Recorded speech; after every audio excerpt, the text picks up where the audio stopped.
서비스를 잘 해줘요. 이렇게 어른들에게 너무 감사해요. 자, 오늘 또 이 인터넷으로 세계 곳곳에 전국에서 라이브로 들어와서 같이 어디에 사모하고 참여하시는 분들 참 많아요. 그분들에게 큰 은혜를 주시도록.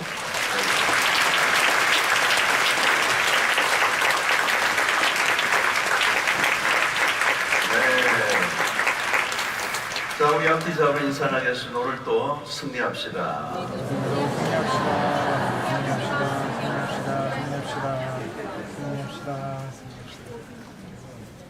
여러분, 이제 우리가 뭘 하든지 습관이 참 중요하거든요. 습관, 그죠? 영적인 습관도 이제 잘 잡혀 있는 사람, 신앙생활 잘하는 분들은 그 영적인 습관이 딱 잡혀 있는 거예요. 그 루틴이 딱 있는 거죠. 이제 그게 계속되면 엄청난 파워가 있는 겁니다. 근데 이 습관이 사실은 우리의 모든 게 습관이잖아요. 그 건강도 습관이죠, 그죠? 습관이 좋은 습관을 갖고 있으면 건강한 거예요, 사실은. 좋지 않은 습관이 건강을 망칠 수도 있고, 또 뭐 우리 뭐 이렇게 자세도 그죠? 바른 자세를 가지는 거 습관, 이렇게 안 좋은 자세보다 습관인데. 이제 우리가 이제 운동을 하거나 뭘 하려고 하면 습관을 이제 바꾸는 게 어려워요. 근데 바꾸려고 하면 가장 좋은 게 좋은 친구들이 이제 있어야 돼요. 좋은 친구들이 함께. 운동을 하려고 해도 혼자 하면 힘들어요. 그죠? 혼자 하면 실패하기가 쉬워요. 러닝머신 사가지고 성공한 사람 많지 않아요. 거의 빨래 걸어놓고 이렇게 그게 뭐 5만 거 다 올려놓고 그래 나중에는 러닝머신을 찾을 수가 없어요. 이게 혼자 하는 게 어려워요. PT를 이제 두고 이제 그러는 게 그런데 이제 어디를 가도 같이 해야 돼요. 같이. 그죠? 오늘 이 체가 같은 경우에도 혼자 나오시는 분은 의지가 이제 있어서 나오는데 어떤 상황이 되면 못 나올 수도 있어요. 혼자 나오시는 분. 근데 이제 같이 그룹으로 나오면은 나 오늘 좀 마음이 그래서 안 갈래. 그러면 다른 분이 같이 오는 거죠. 같이 오고 한 차로 오고 같이 가고 또 어떤 분은 본인이 운전을 해야 되니까 안 가면 다른 분들이 못 가니까 가야 된다. 이래도 왔다면 내가 내일 갖고 이 그룹으로 오는 게 좋아요. 그래서 여러분들이 반드시 기도의 친구, 기도의 동력자를 두는 게 굉장히 중요합니다. 그래서 좋은 동료가 옆에 있으면 믿음처럼 하기에 너무 좋은 거예요. 근데 안 좋은 동료가 있으면 내 금요일마다 불러내고 뭐 이러면 따라가고 그러면 이제 망치는 거잖아요. 좋은 동료가 있는 게 중요합니다. 금요철에도 같이 이렇게 오고 같이 서로 기도해주고 올 때 갈 때 다 서로 격려하고 또 가면서도 차 안에서 간증 나누고 얼마나 좋은지 몰라요. 그래서 여러분 혼자 오시는 분들은 꼭 이제 친구를 만들어서 같이 나오면 같이 기도하는 게 너무너무 힘이 돼요. 그리고 두세 사람이 내 이름으로 모인 곳에 내가 그들 가운데 있겠다고 하신 것처럼 이 마음을 모아서 기도하는 게 그렇게 중요하고 또 영적인 습관을 만들어갈 때 내가 아직도 약하다 그러면 혼자 이렇게 신앙생활은 어려워요. 그리고 기도 이런 금요철에도 이 용기가 필요하거든요. 안 왔던 분들은 굉장히 용기가 필요해요. 밤늦은 시간에 또 마치고 늦은 시간에 가야 되는데 혼자 오면 힘들어요. 그래서 이제 같이 오면 힘이 되고 격려가 되고 계속 할 수 있는 힘이 생기게 되죠. 자, 오늘 이 본문은 잘 알려져 있는 그런 본문입니다. 변화산 사건이죠. 예수님이 베드로와 야고보 요한을 데리고 산에 올라가셨다. 이 누가복음에서는 어떤 산인지 산의 이름은 나오지 않아요. 우리가 흔히 이제 변화산이다 하셨기 때문에 변화산이라고 부르는데 산에 오르신 목적은 기도하러 가신 거죠. 예수님은 주로 산을 오르실 때는 기도하기 위한 목적으로 산에 가셨다 그랬습니다. 오늘 변화산 사건에 주님이 기도하는 중에 일어난 거죠. 29절을 보면 기도하실 때에 용모가 변화되고 그 옷이 휘어져 광채가 나더라. 기도하실 때 용모가 확 변한 거죠. 그리고 그 옷이 휘어져 광채가 났다. 근데 마태복음 17장 2절에는 조금 다르게 표현을 합니다. 그들 앞에서 변형대사. 그래서 변형대사 어떻게 변형됐죠? 그 얼굴이 해같이 빛나며 옷이 빛과 같이 휘어졌더라. 그래서 용모가 변했어요. 용모가 변하고 입은 옷에 변화가 일어났는데 빛과 같이 휘어졌다. 누가복음엔 휘어져 그 옷에서 광채가, 옷에서도 광채가 난다. 원래 여러분 예수님의 얼굴은 평범한 유대인입니다. 팔레스타인의 그 주변에서 보는 평범한 유대인이에요. 예수님의 얼굴 자체는 미남이 아니에요. 이사야 53장에 하면 마른 땅에서 나온 줄기 같다고 했어요. 이렇게 하면 비틀어져 있고 이런 거죠. 인간적인 모습으로 예수님이 저보다 얼굴이 아닙니다.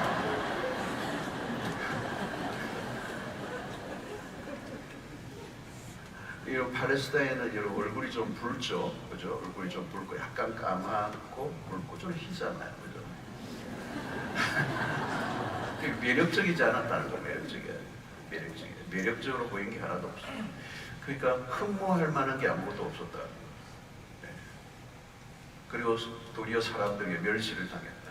예수님의 육체적인 예수님의 모습은 유대인의 그 어린 시절부터 목수일을 하셨고, 그러니까 못이나 이런 걸 많이 박았어요. 대비질하고 손도 굉장히 거칠어서 것 같아요. 그래서 예수님이 30 정도 됐는데 50 신쯤 됐다고 착각을 했죠, 사람들이. 네. 자, 그런데 여러분, 예수님의 본래의 예수님은 누구예요? 하나님이시죠. 영광으로 가득 차신 분이에요. 그분이 본래의 영광을 지금 드러내신 거죠, 사실은. 인간으로 오셨기 때문에 그 영광 그리고 그 광채를 다 내려오셨기 때문에 평범한 유대인이었지만 이 변화산에 올라가서 한순간 예수님의 그 본래의 영광이 그 얼굴에서 옷에서 확 표현이 된 거예요. 자, 그런데 해같이 빛났다. 얼굴이 해같이 빛났다. 여러분, 이 해도 우리나라에서 보는 해가 달라요. 이 태양. 우리나라는 지금 뭐 대기 오염이나 이런 거에서 태양이 아니죠. 근데 이쪽도 북은 이 팔레스타인의 태양은 강렬해요, 강렬해요. 여러분 가보셔도 볼 수가 없어요. 굉장히 강력한 태양이에요. 자, 그런데 이것을 어떻게 이 해가 빛났다는 걸 어떻게 표현하느냐면 31절에 영광 중에 나타났어. 이 하나님이신 분이 예수님이 영광 중에 나타났다. 그리고 장차 예수께서 예루살렘에서 별세하실 것을 말했어요. 십자가를 지금 얘기합니다. 그리고 32절에 보니까 베드로와 및 함께 있는 자들이 깊이 졸다가, 베드로는 늘 자요. 깊이 졸다가 온전히 깨어나 예수의 영광과, 여기 영광이라는 단어가 또 나와요. 31절에도 영광이라는 단어가 나오고 카보드라는 유명한 영광, 예수의 영광과 함께 선 두 사람을 봤다. 엘리야와 모세를 봤다는 거죠. 그러니까 지금 그 하나님의 영광이 광채로 나타난 거죠. 해같이 빛났다. 옷이 그냥 그 휘어질 수 없을 만큼 휘어졌는데 그냥 빛이 난 거죠. 이게 도무지 쳐다볼 수 없는 거죠. 근데 하나님의 영광은 여러분 본래 숨겨져 있는 거예요. 숨겨져 있는, 하나님의 영광은 드러나지 않아. 왜냐하면 하나님의 영광이 드러나는 살자가 없어요. 그래서 모세도 그처럼 원했는데 하나님이 눈을 가리고 살짝 보게 했죠. 덕만 보였죠. 특별한 게 있어요. 그러니까 그 영광은 너무 찬란한 거예요. 너무 찬란한. 그래서 볼 자가 없어요. 볼고 살 자가 없어요. 근데 이 예수님이 잠시 변화산에서 그 영광을 베드로와 야고보 요한에게 확 보여줬는데 그게 태양처럼 빛처럼 그냥 해같이 빛났다는 얼굴이. 여러분 지금 그걸 어떻게 표현할 수 있겠어요? 이러면 상상이 되겠어요? 이렇게 막 지금 제가 이렇게 서 있는데 예수님이라고 한다면 이게 막 빛이 엄청난 빛으로 그냥 아마 여기에 다 눈을 감길 정도로 강력한 이런 지금 헤드라이트도 지금 굉장히 밝거든요. 저한테 빛으로 오게 저게 엄청난데 저것만 잠시 봐도 지금 눈이 좀 약간 그래요. 근데 이게 힘있게 비치는 빛이거든요. 그러니까 그 영광이 얼마나 강력한가 이거는 상상이 잘 안 돼요. 너무 찬란한 거예요. 그러니까 이게 하나님의 영광을 해로 표현을 한 거죠. 근데 얼마나 밝고 얼마나 강렬하고 얼마나 높게 아름답게 다가오는지 그런 상상을 각자에게 맡겨야 되겠죠. 이게 베드로, 야고보와 요한에게 이 세 명만 데리고 왔는데 이 세 명만 이걸 본 거예요. 근데 충격 자체 충격을 받은 거예요. 자, 이때 두 가지가 일어나요. 하나는 두려움이에요. 두려움. 우리가 하나님을 만나면 두려움이 오게 돼 있어요. 이 두려움은 좋은 두려움이죠, 그죠? 하나님을 만나면 우리 안에 두려움이 와요. 엄청난 두려움이 와요. 그 다음에 이 영광을 목격했을 때 우리가 찾아오는 게 뭐냐? 황홀함이에요, 황홀함. 이렇게 아름다울 수가 없는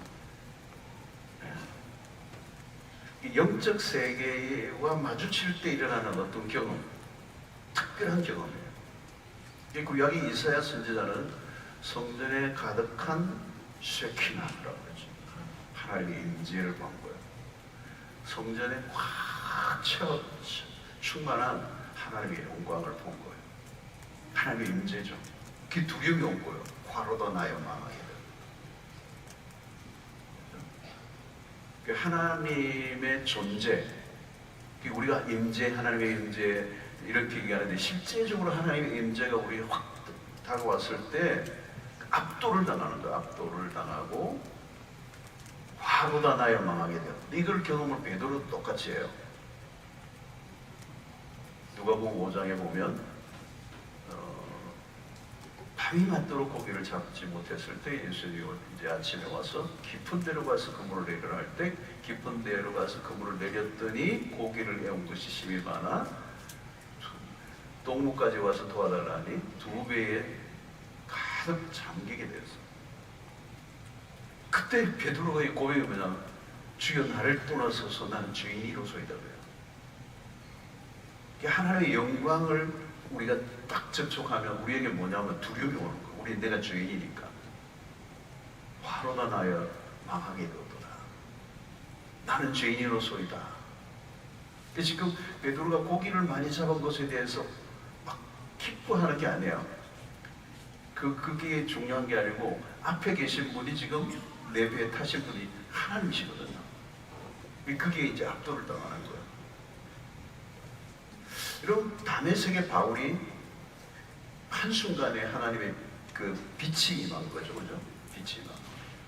정오의 빛, 정오의 시간인데 그 정오의 빛보다 더 강한 빛이라고 그랬잖아요. 이 지금 이거예요.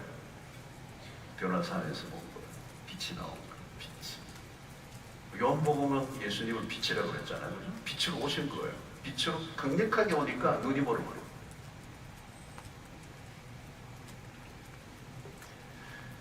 자, 변화산에 일어난 이런 세 제자에게는 너무도 놀라운 경험입니다. 아마 예수님이 의도적으로 이 세 사람만 데리고 와서 지금 이걸 보여준 건데 이걸 가르쳐서 우리는 천상의 경험이라고 해요. 천상. 하늘을 보여준 거예요. 세상에서는 경험할 수 없는, 세상에서 난생 처음 경험하는, 한 번도 본 적이 없는 경험이에요. 이 하늘이 열린 거잖아요. 빛이 강력하게 임하고 내 얼굴에서 빛이 나옵니다. 이걸 천상의 경험이에요.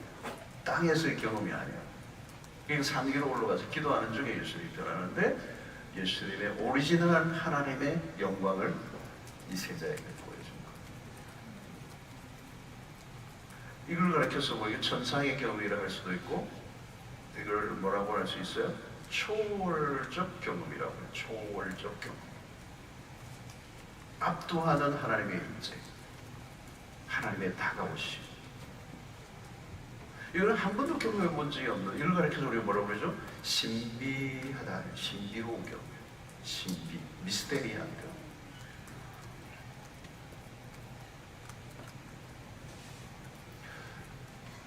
그럼 우리가 이제 이런 장면을 목격하면 이제 우리가 어떤 이제 큰 이런 뭐 그랜드 캐년이나 그저 나이가라 폭포나 이런 것들 막 여행 많이 가잖아요. 그런 거 보면 와 그래 너무 그랜드하니까, 너무 장엄하니까 그 위험이 나타나니까 압도하는 어떤 사물을 대할 때 내 입에서 감탄이 나오는 거죠.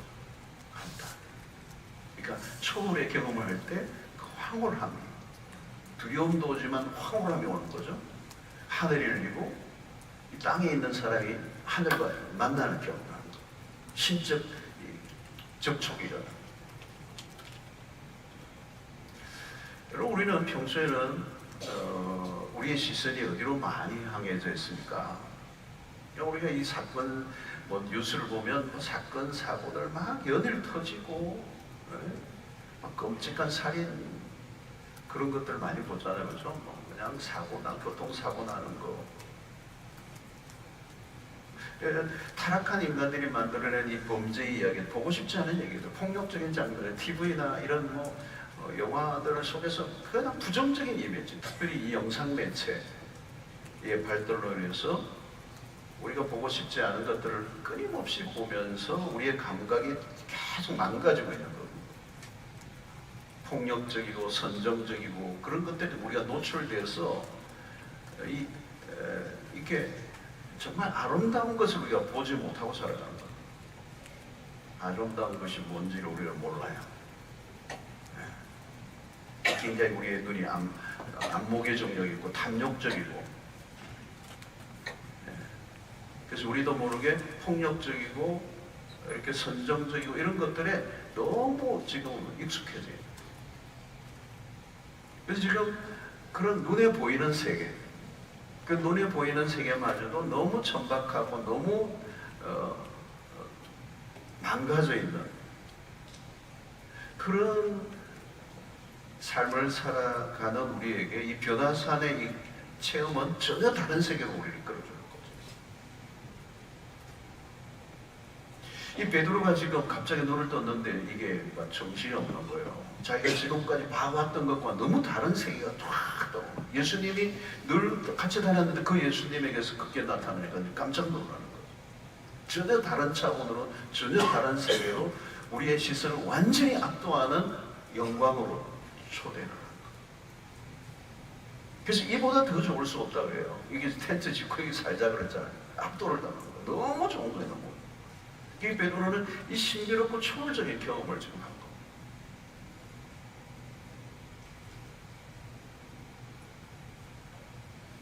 여러분, 이 변화산의 경험은 전혀 다른 경험이에요. 그 예수의 얼굴과 몸과 옷에서 눈이 부실 정도로 찬란한 빛이 흘러나온 거죠. 그리고 예수님은 너무도 매력적으로 모든 시선을 압도하고 끌어당겨요. 여러분, 찬송가 중에 내 주님 입으신 그 옷은 참 아름다워라, 그 곡이 있죠. 너무 아름다운 겁니다. 내 주님 입으신 그 옷은 참 아름다워라. 내 주님 영광의 옷 입고 문 열어주실 때 나 주님 나라에 들어가 영원히 살겠다.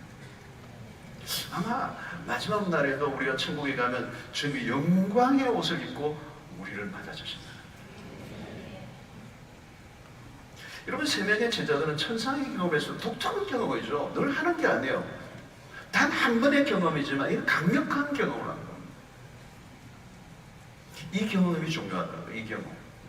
하늘의 영광을 목격하는 경험. 여러분, 우리는 늘 뻔한 것을 보며 살고 있습니다. 신비로움이 없죠. 우리가 여러분 세상에 살면서 신비로운 게 어디 있겠습니까? 여러분? 새로운 게 있습니까? 여러분? 아무리 대단해 보여도 조금만 지나면 지루해지잖아요. 식상해지잖아요. 아무리 대단해 보여도 거기서 그게요. 빨리 우리가 실정을 얻기는 거예요. 아이들만 장난감 실정을 내는 게 아니에요. 어른도 마찬가지예요. 아니 더 심할 수도 있습니다. 실정이에요. 여러분 부산에도 뭐 불꽃쇼 가죠. 불꽃 광안리에서 또 매년 가시는 분 혹시 계세요?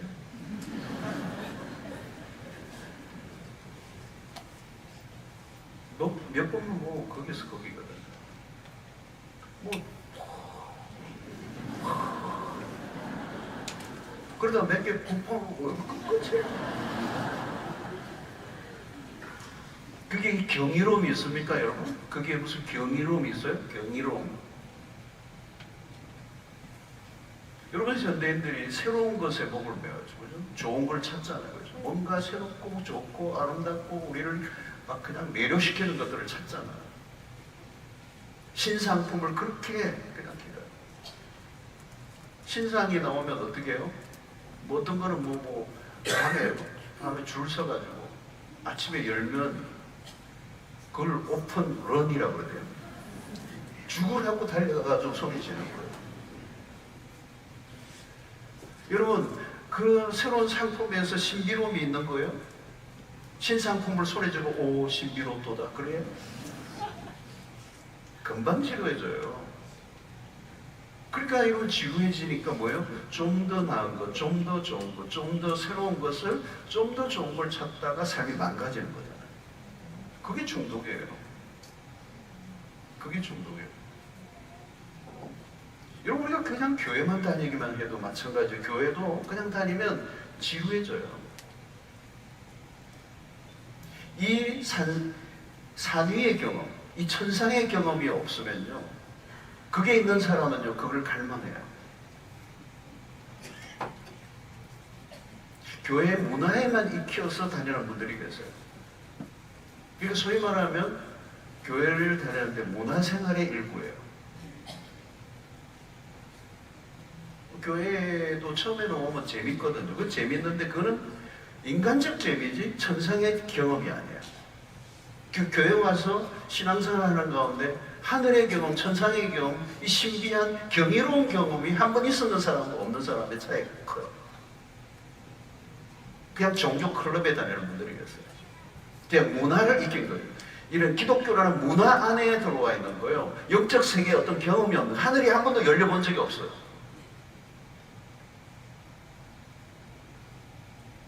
그러니까 어느 시점이 되면 재미없는 거예요. 얼굴에 지루함이 있는 거예요. 교회를 올 때도, 예배를 드릴 때도, 기도할 때도, 찬양할 때도 지루함. 기계적이에요, 기계적. 그냥 문화생활을 하는 거예요.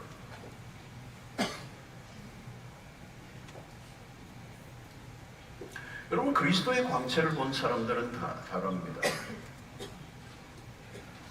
이 세상의 경이로움 중에 경이로운 분은 예수 그리스도이십니다. 그의 존재에서 흘러나오는 경이로움보다 더 나은 것은 이 세상에 존재하지 않습니다.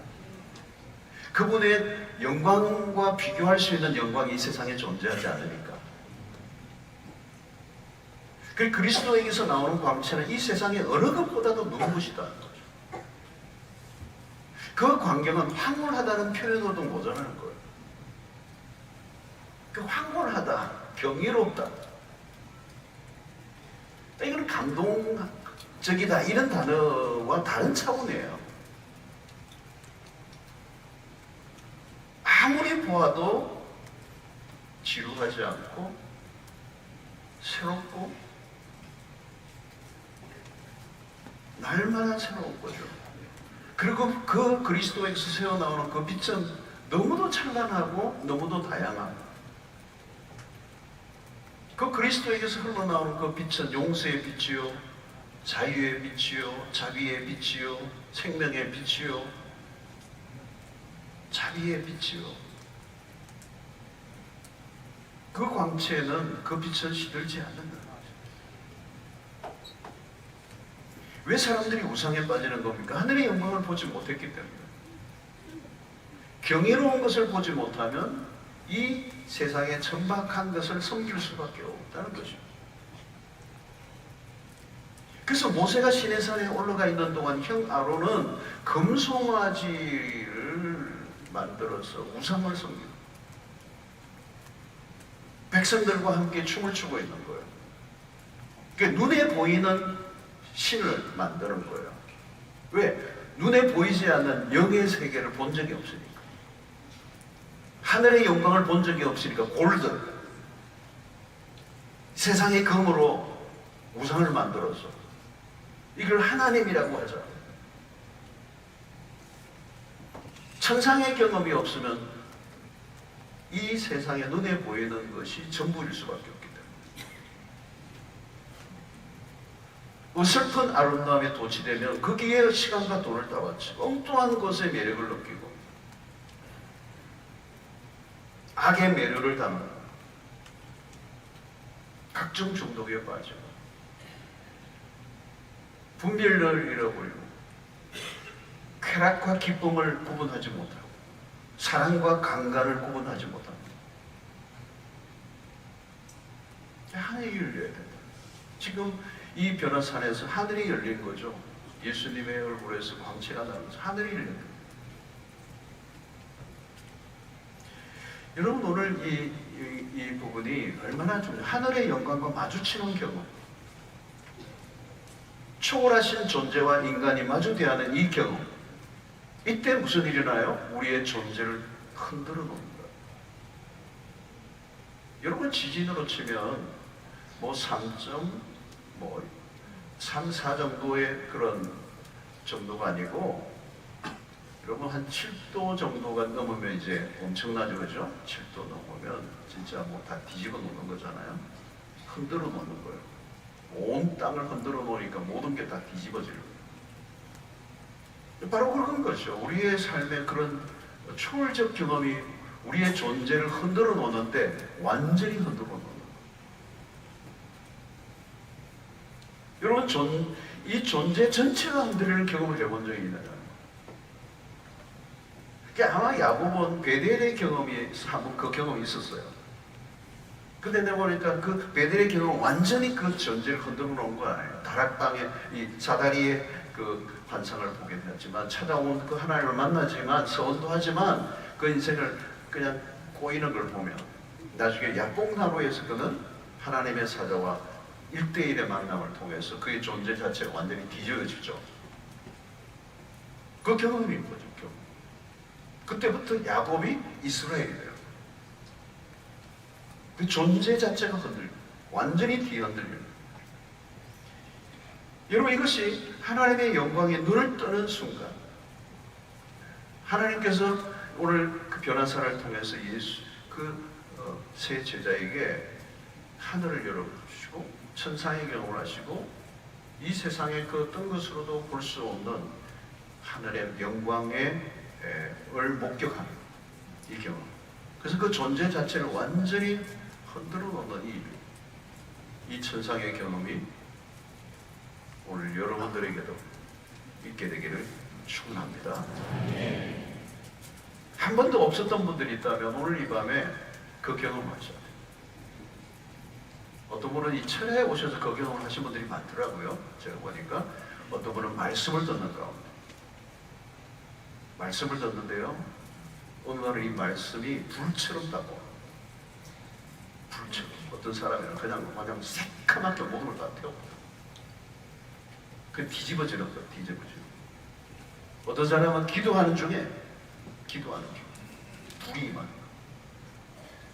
모험하고 별 환상도 하고 그냥 내 존재를 흔들어 놓는, 내가 내 스스로를 컨트롤할 수 없는 어떤 상황에 나를 밀어넣는 것. 저는 십자가의 경험을 한 3번 강력하게 해본 적이 있어요. 딴 게 아니에요. 그 십자가가 너무 선명한 거예요. 너무 선명한 제 인생 가운데 두고 다르게 그 십자가 다 다르게 제 삶의 중요한 부분에 3번 강력하게 그 메시지가 내 존재를 흔들어.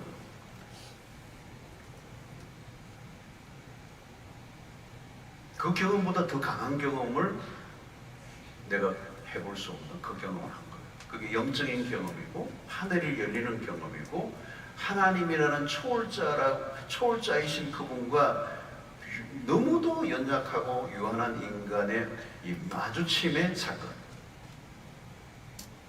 그게 인생의 길 가운데 뭘 일어나는 건 아니에요. 여러분, 어떤 분은 기도를 매일 해도 별일이 없어요. 근데 어느 날 어떤 순간에 그 기도의 자리에서 하나님이 강력하게 당신의 영광을 드러내죠. 압도하는 그 세상, 내 시선과 내 모든 걸 다 빼앗아가 버리는 거예요. 여러분, 성경을 보면 다 거기에 있잖아요. 모세가도 마찬가지예요.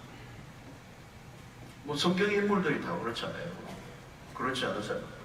분명한 하늘이 열리는 사건이에요. 천사의 경험하는 거고 하늘의 영광을 내가 목격하는 거. 내 존재 전체를 완전히 흔들어 놓는 경험.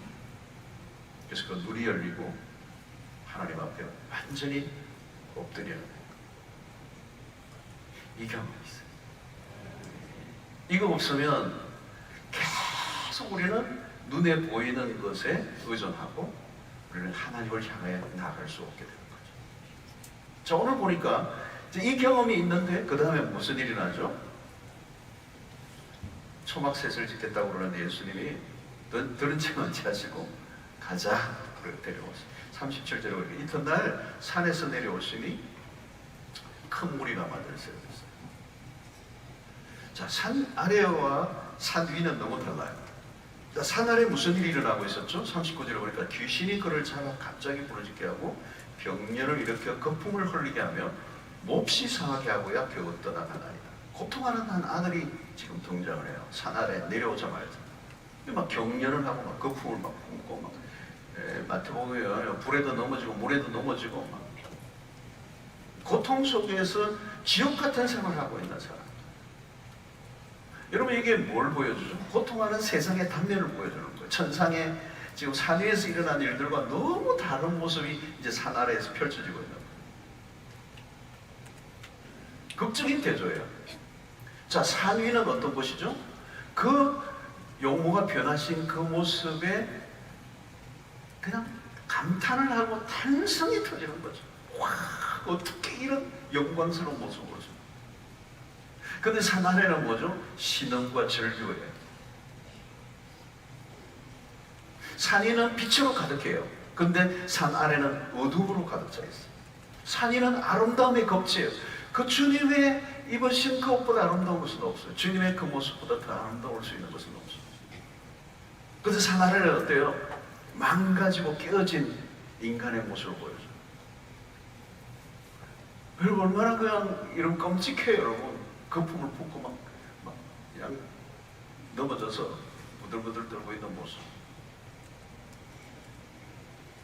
그야말로 천국과 지옥인 거죠. 산 위는 예수 그리스도가 영광의 왕으로 임재하시지만 산 아래는 귀신이 모든 걸 조종하고 있는 폭력에 난무한 어떤 희망도 보이지 않는 모습.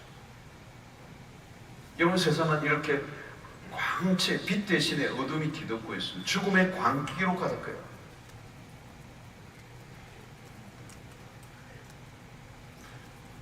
여러분, 죄로 인한 이 세상의 모습이 그런 거잖아요, 여러분. 그 얼굴, 그 주님의 광채가 난 그 얼굴과 지금 그 거품을 품고 막 떨면서 바닥에서 온몸을 떨고 괴로워하고 있는 그 아이의 얼굴은 대조적이죠. 우리가 세상에서 보는 얼굴들이 다 그런 거예요. 세상에 우리가 사람들이 바라보는 모습들은 넘어져 있고 깨어져 있고 망가져 있고, 오늘 여러분 이 세상의 모든 모습들 보세요. 그 얼굴에 드리워진 어둠이 드리워져 있는 모습.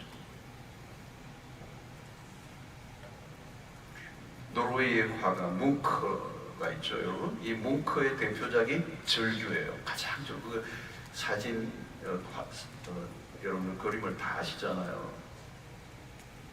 근데 그 뭉크 자신의 삶을 표현한 거예요. 그 절규라고 하는 그 그림이. 어릴 때부터 뭐 가까운 사람들이 죽고 우울해 있고 끔찍한 공황 발작을 경험하고 고통 속에 살아오면서 그 뭉크 자신의 인생이 절규예요, 절규.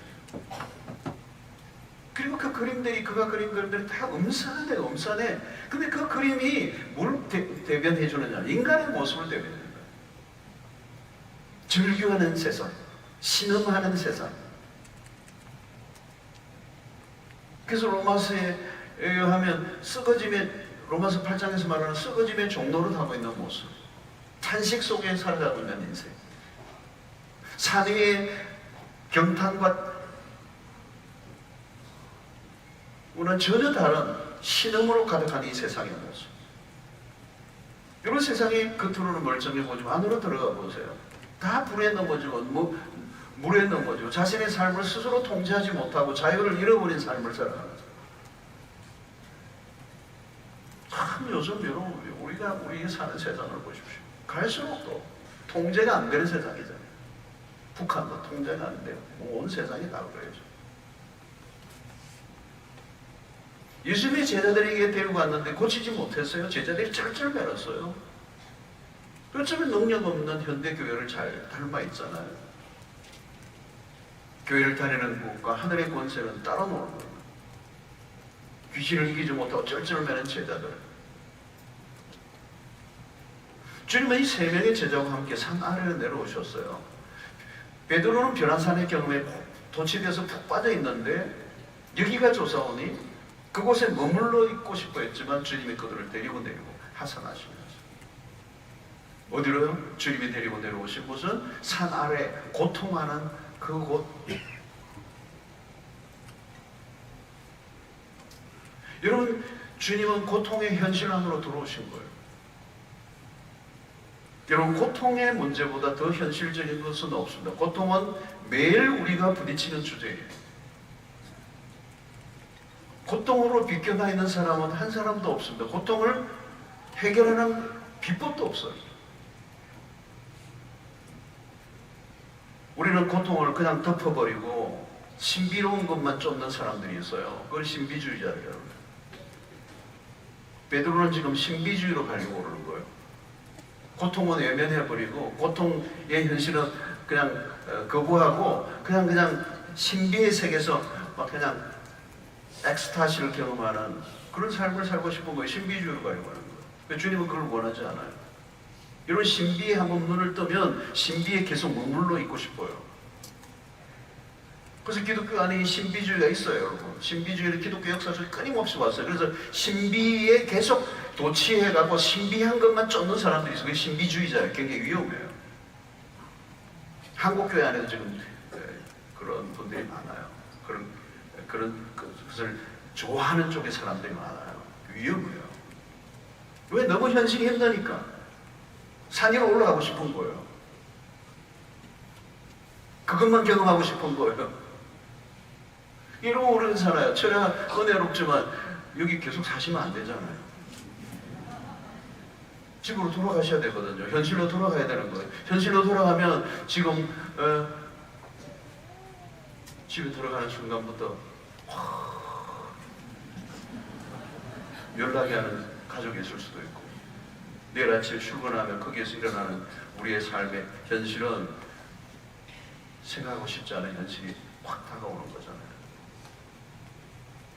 특이한 영적 경험, 황홀한 거 이거 좋은 거죠. 그러나 그런 영광만 보려고 하면 영광의 신학에 도취될 수가 있어요. 그걸 경계해야 돼요. 영광의 신학이다. 우리는 고통하는 세상과 떨어져 살 수가 없어요. 우리 현실이 현실 안으로 들어가야 돼요.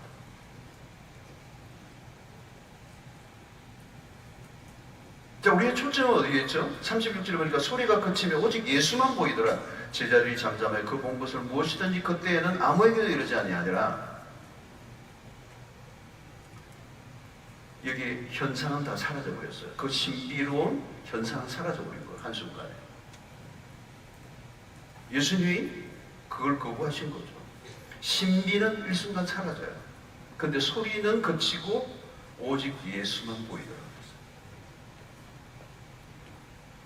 우리는 누구에게 주목해야 되죠? 그리스도를 주목해야 된다. 그 그리스도는 고통하는 세상 안으로 들어오신 분.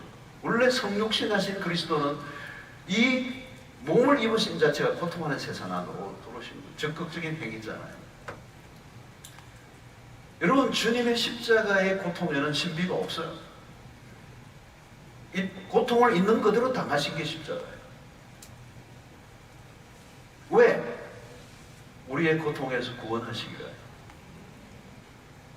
하나님은 고통하는 세상에 관심이 있으신 분이에요. 고통하는 세상을 방관하시는 분이 아니에요. 여러분, 모세에게 나타나신 하나님은 모세를 향하여 하신 말씀이 있어요. 출애굽기 3장 7절을 이르시되 내가 애굽에 있는 내 백성의 고통을 분명히 보고 그들이 그들의 감족자로 말미암아 부르짐을 듣고 그 근심을 하여 내 백성의 고통을 내가 안다, 보았다. 하나님은 고통에 민감하게 다가오시는 분이고 그 고통을 외면하지 않는. 자, 이때는 천상의 하나님을 광채를 띤 모습으로 존재하는 분이 아니라 산 아래에 내려오실 때는 그 광채는 이미 사라졌어요. 그리고 고통하는 그리스도예요.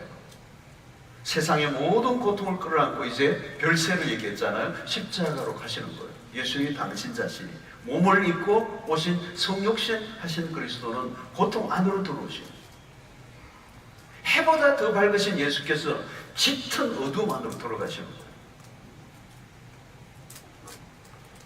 주님은 위태롭고 고통스러운 세상 안으로 깊이 들어오십니다. 그러니까 우리가 어디에서 하나님을 만나느냐 하면 고통 속에 있을 때예요. 왜? 주님은 고통 가운데 찾아오신 분이기 때문에. 고통 가운데 우리를 찾아오셨기 때문에 우리가 고통 속에 있을 때 우리는 그분을 만날 수가 있어요. 이게 이제 기독교가 가지고 있는 엄청난 비밀이죠. 여러분, 세상에 고통하는 원인은 무엇일까요? 고통의 원인은 딴 게 아니에요. 하나님이 없기 때문이에요. 하나님이 없는 세상은 고통으로 가득할 수밖에. 그곳에 하나님이 찾아오신 거죠. 무엇으로? 인간의 몸으로. 어떻게? 육신을 입고 십자가에 지심으로. 고통의 극치에 도달하신. 그러니까 여러분, 기독교는 사변적인 게 없어요. 이 십자가라는 게 뭐죠? 고통의 극치를 맛보신 거죠. 여기 무슨 이론이요, 개변이, 철학이, 무슨 사상이 끼어들 곳이 어디 있어요? 멋있는 말로 미사역으로 만들어내서 사람들을 이렇게 현혹시킬 수 있는 게 아무것도 없어요. 너가 너의 고통에서 스스로 자유에 이르라고 그렇게 말하는 그런 교리적 종교가 아니고 고통 속에 당신이 직접 찾아오신 하나님.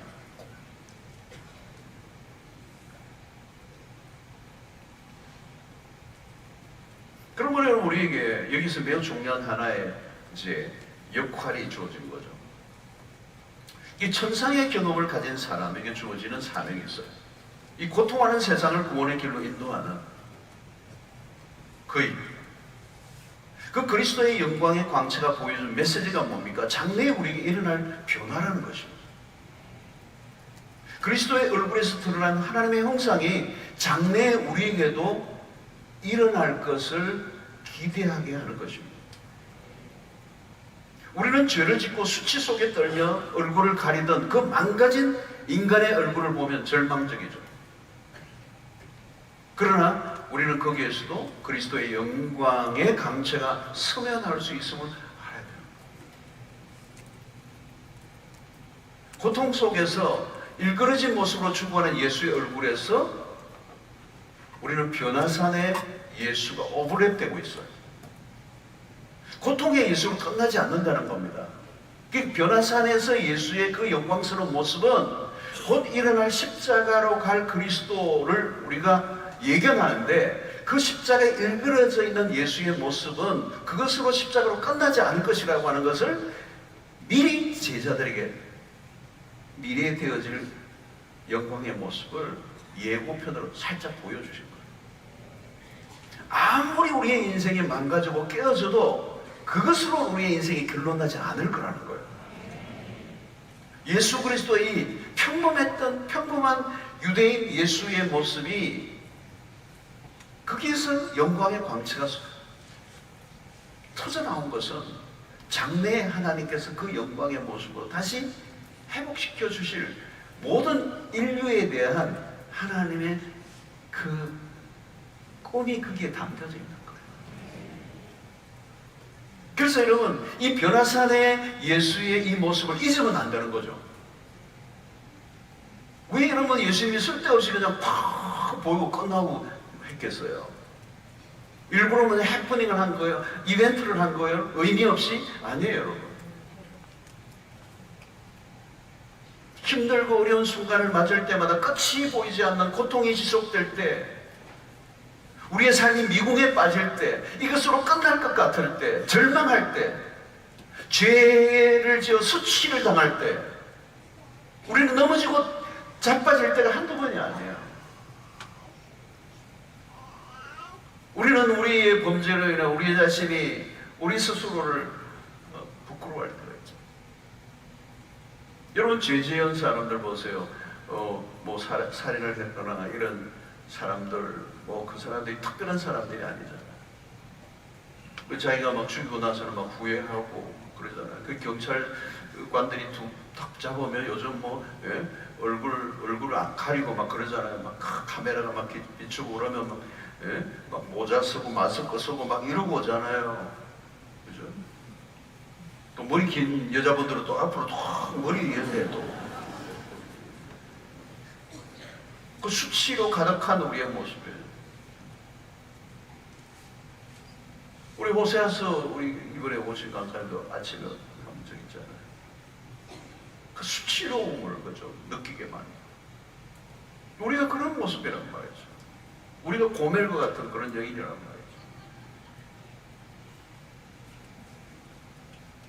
여러분, 변화산의 영광스러운 주님을 보여준 이유가 뭘까요? 장래에. 여러분, 우리 인생이 살아가는 게 녹록지 않습니다. 고통스러운 현실이 우리를 덮어버릴 때가 있어요.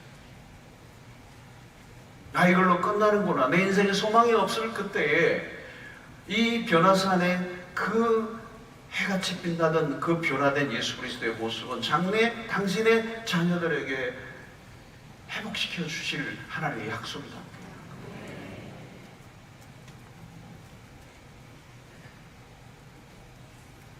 그래서 여러분, 이 성경을 보면요, 나중에 바울이 그 고백을 해요. 고린도후서 3장, 한참 좀 뒤로 갔는데요, 자막을 띄워줄 수 있는지 모르겠는데, 고린도후서 3장 18절을 보면 이런 말씀이 있어요.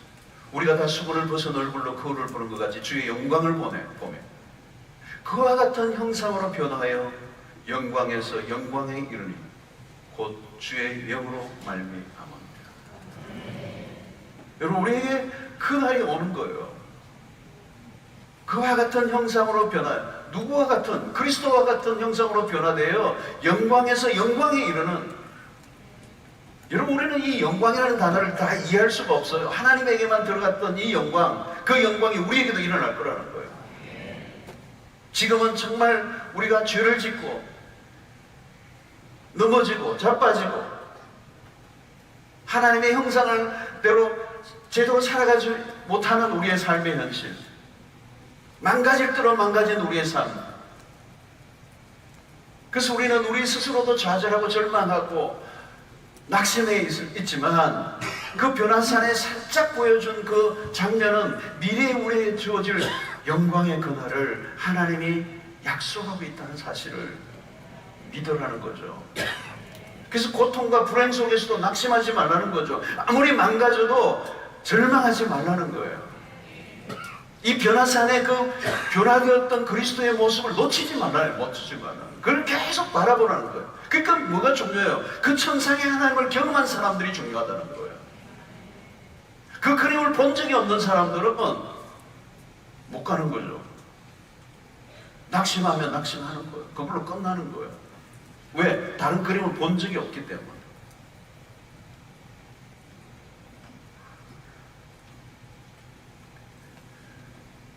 우리는 하늘의 영광을 목격한 사람들, 그리스도를 만난 사람들, 그리스도로부터 오는 그 광채를 본 사람들이에요. 복음의 광희로움을 맛본 사람들이에요.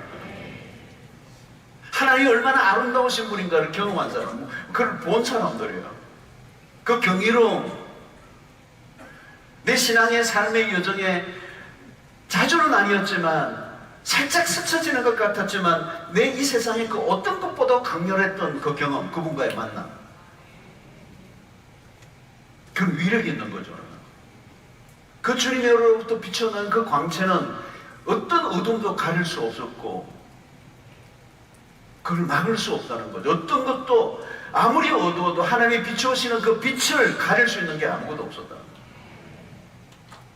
저는 이 은혜가 오늘 우리의 삶 속에 일어나야 될 줄로 믿습니다.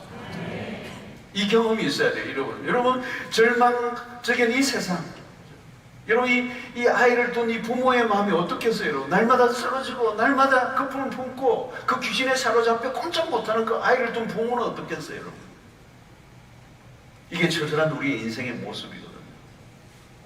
우리는 세상을 바라보면 소망이 없어요. 어쩌면 처절한 몸부림만 남아있는 우리의 삶 속에 날마다 우리를 넘어지고 깨어지는 이 고통의 현실, 그것을 주님은 그대로 두지 아니하시고 그 고통 안으로 들어오시고 십자가를 지셨는데 그 십자가는 뭐예요? 주인과 같이, 주인의 한 사람과 같이 되신 거예요. 이사야의 표현에 의하면 많은 사람의 그 죄인들과 똑같은 한 사람이 되어서 십자가에 지심으로 우리를 그 모든 수치와 절망적인 상황에서 우리를 건져내시고 복음의 빛으로, 생명의 빛으로 우리를 덮어서 우리의 모든 망가지고 깨어진 것들을 회복시키신 그 은혜를 우리에게 허락해 주신 거죠. 그래서 우리는 압니다. 그날을 주실 줄로 믿는다는 거죠. 그 찬란한 광채, 그게 주님의 얼굴에서 나타난 것지만 장래의 그 십자가를 통하여 결국은 우리 모두에게 장래에 나타날 영광의 회복이라는 거예요. 하나님의 형상, 영광에서 영광에 이르는 그날을 하나님께서 우리에게 허락해 주실 줄로 믿습니다. 그래서 오늘 29절에 있는 것처럼 기도하실 때 용모가 변화되고 그 옷이 휘어져 광채가 나더라. 이게 우리에게도 일어날 거라는 거예요. 이걸 우리가 믿어야 되고 이게 우리의 소망이야. 그래서 시편의 시인이 이런 고백을 해요. 17절 15절에 나는 어두운 중에 주의 얼굴을 배우리니 깰 때에 주의 형상으로 만족하리라. 저로 인하여 하나님의 형상이 깨어졌습니다. 비참하게 깨어져 버렸어. 그러나 예수 그리스도 안에서 다시 우리를 형상을 회복시키시고 우리가 한번 훗날 주님 앞에 설 때에 우리가 깰 때에 그 천국의 눈을 뜰 때에 주의 형상으로 우리가 완전히 회복된 것으로 인하여 만족하게 되는 이 영광을 하나님이 우리에게 허락해 주신다는 것. 사랑하는 성도 여러분, 오늘 우리는 이 천상을 경험한 우리가 이 땅이 전부인 줄 알고 살아가면 안 되죠. 천상을 바라보면서 오늘 이 산 아래 숱한 고통과 절망적인 일이 일어난다 할지라도 낙심하지 않고 인내하고 믿음으로 살아갈 때 하나님께서 우리를 더 이상 밝을 수 없을 만큼 찬란한 빛으로 영광으로 드러나도록 회복시켜 주실 줄로 믿습니다. 완전한 회복, 완전한 회복. 오늘 매일매일 전쟁터 같은 삶을 살고 있습니다. 소란하고 고통하고 신음하는 세상. 여러분 이 세상 속에 우리는 별이 돼야 돼요. 별이. 그래서 이 어둠을 밝히는 별들이 돼요. 그러나 언젠가 주님이 다시 오시는 그날에는 우리가 해같이 빛나는 그 영광의 날을 주실 줄로 믿고 낙심하지 않고 소망 가운데 믿음으로 끝까지 승리하는 그 은혜의 있게 되기를 축원합니다. 이 변화산에 예수님의 용모의 변화는 그것을 끝난 게 아니라 우리의 미래의 약속이에요. 힘들고 어릴 때마다 낙심하지 말고 그 얼굴을 보라는 거예요. 그 얼굴을 보라는 거예요. 그 영광을 보라는 거예요. 우리는 망할 수가 없어요. 우리 인생은 비극적으로 끝날 수가 없어요. 결코 우울함으로 끝나지 않아요. 하나님께서 가장 완벽하게 완전하게 우리의 형상을 회복시켜 주실 것을 약속하고 있다는 사실을 믿어요. 여러분, 우리 천국에 가면 여러분들 얼굴에서 막 빛이 비죠. 빛으로 충만한 하나님을 알아요. 지금은 얼굴이 약간 어두운 분들도 계시고 우겨진 분도 계시고 약간 우울증이 초기에 계신 분도 계시고 우리 안에 뭔가 비애가 있고 슬픔이 담겨져 있고 그러지만 하나님께서 우리를 그대로 내버리지 않으시고 완전한 회복의 길로 우리를 인도해 주실 줄 믿습니다. 천상의 경험을 하신 분들은 이제 이 고통하는 현실로 들어와 이 고통 속에 있는 사람들을 천상의 세계로 이끌기 위해서 살아가는 사명자가 되시기를 축원합니다. 이제 우리는 사명자예요. 왜? 그 빛을 보았기 때문에, 그 영광을 보았기 때문에 그리로 우리는 데리고 가야 되는 거예요. 이 천상의 경험이 너무 중요한 거예요. 그리고 사나리의 고통 속에서 신음하는 자들을 이 천상의 세계의 그림을 보여주는 그 역할을 감당할 때 또 수없는 사람들이 하나님의 자녀들로 다시 회복되는 그 영광의 역사가 우리 안에 일어나게 될 줄로 믿습니다. 오늘 이 밤에도 하나님 우리의 눈을 열어주시고 우리가 하나님의 그 영광을 보게 하여 주시옵소서. 그 광채를 보게 해주십시오. 그 신비를 경험하게 해주십시오. 그 경이로움에 빠지게 해주십시오. 이 천박한 이 세상에 눈에 보이는 것이 전부인 줄로 살았던 우리에게 하늘이 열리는 역사가 일어나게 하시고 하늘의 환상을 보게 하여 주시옵시고 하나님을 깊이 인격적으로 만나게 하시고 내 심령에 불이 임하게 하여 주셔서 이 세상에 쫓겨 다니지 않고 이 세상의 일들로 낙심하지 않고 살아가는 믿음의 삶이 되게 하여 주시옵소서. 우리 내 눈 주의 영광을 보내 우리 찬양하며 나아가도록 하겠습니다. 내 눈 주의 영광을 보내